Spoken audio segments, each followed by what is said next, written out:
Headlines आपने जानी। यहाँ आपको बताएं, औरंगी टाउन 13 नंबर में वाक़ धोबी की दुकान पर नामालूम मुलजिमान की फायरिंग से दुकानदार जान की बाजी हार गया। नुमाइंदा 5 न्यूज़ कादिर अब्बासी इस वक्त अब्बासी शहीद अस्पताल में मुर्दा खाने के बाहर मौजूद है। मज़ीद तफसीलात उनसे जानेंगे। कादिर, बताइएगा कि फायरिंग का वाक़या कैसे पेश आया है और पुलिस और लवाहिकीन का क्या कहना है?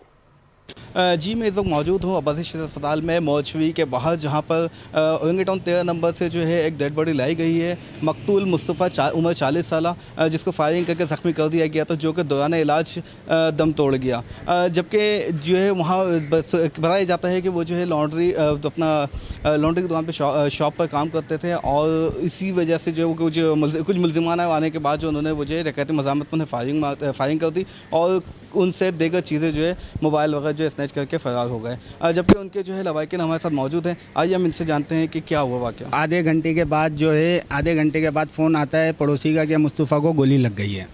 तो हम उससे पूछते हैं कि भाई किस बिना पे गोली लग गई, तो वो कुछ नहीं बताया, बोला डकैती के दौरान जो है ना उसको गोली लगी है। 4 बजे के बाद वाक़या हुआ है और 4:15 या 4:20 पे ना हम लोग पहुँच गए थे वहाँ। 3 बहनें और एक माँ है और एक भाई है जो बचा है।